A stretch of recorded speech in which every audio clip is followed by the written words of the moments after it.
Good afternoon, everybody. Welcome to Safari TV. A lovely, cloudy, slightly windy, different afternoon for the dry season. I guess got something to do with new moon that we've got cloud like this. My name is Mark. Herman's with me on camera this afternoon, and Kath is in final control. And we're about to head out for our PM safari. We're going to be spending 3 hours driving around the Sabi Sands here at Djuma Game Reserve. Starting off here on the southern end of the big open area near camp. Open area is a little bit quiet this afternoon.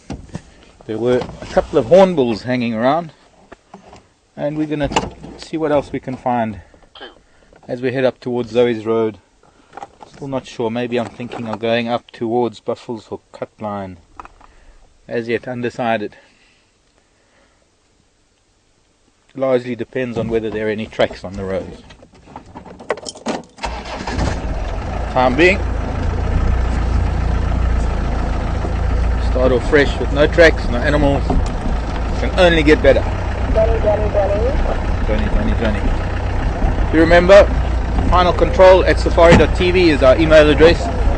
Our welcome emails. Love to hear from you. Would love to answer questions. Maybe topics of discussion. Comments. Let us know where you're from. Send an email. Kat will forward the email to me and we'll see what we can do about it. The wonderful thing about interactive wildlife television, coming to you live. Don't have to come all the way out to Africa on safari. Sit in your living room.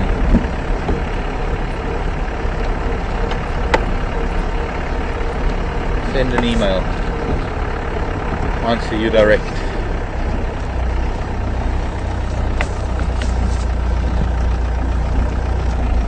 Typical weather this time of the year is clear skies. Yesterday morning there was the beginnings of a front coming in. This is it today. I believe a big front has moved in over the country that came in from the Cape. Cape does have pretty cloudy, wet weather in the in the winter months. In the Cape it's the wet season at the moment.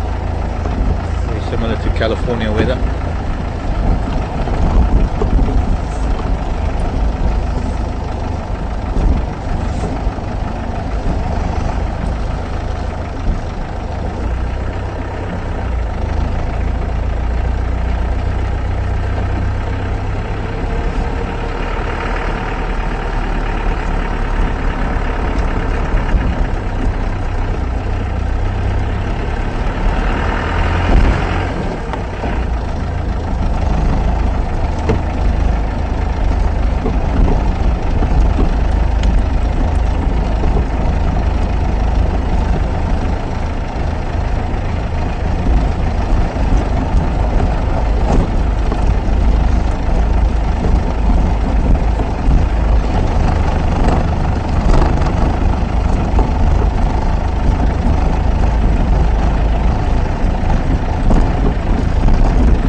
We'll zigzag a little bit in the western edge of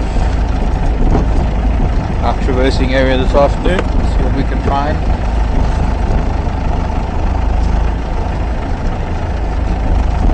Too much animal movement after a weather change like now. Other animals tend to head for thicker bush. We'll see what we can find though. There isn't much of a wind. There was a little bit of a breeze earlier. Mild temperatures, probably around 18 degrees, maybe 20 degrees Celsius.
Colours are fading fast.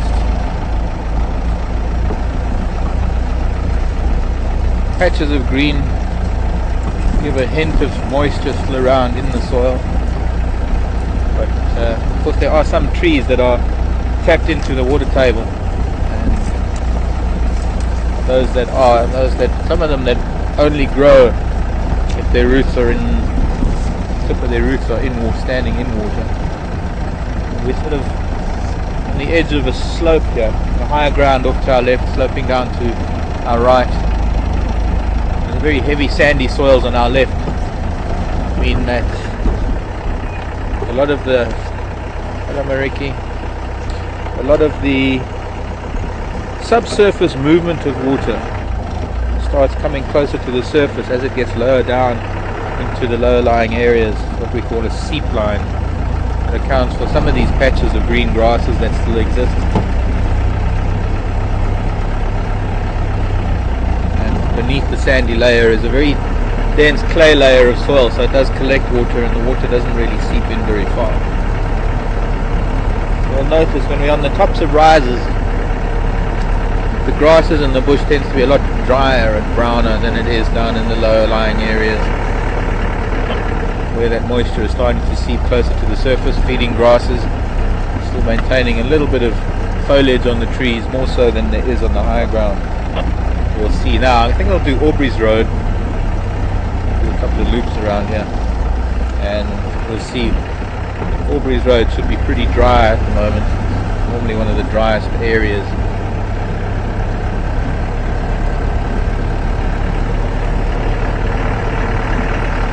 This is heading west right now on Wurtela Access Road. About a mile and a half is the gate, the northern gate to the Sabi Sand, called Gowrie Gate. There are several gates into the Sabi Sand to allow for landowners in different regions to get closer to their properties, and also to spread out, even out the amount of traffic coming into the reserve. There's a lot of day traffic that comes in the way of deliveries for the lodges and consultants.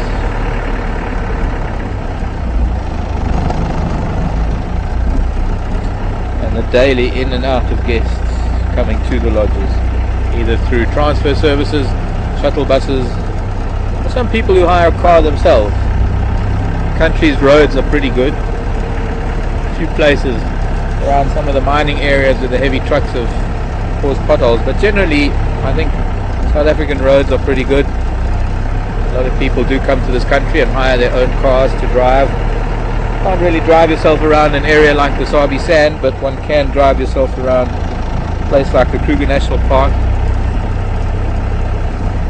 And what makes it different is that when you're in Kruger you get a chance to sit with an animal as long as you want to, choose your own routes, make your own times. If you want to get up at 5 and come back at 6 and spend the whole day driving, as opposed to coming to the lodges where you get driven around by a professional guide, but you have very limited guide, or rather drive times.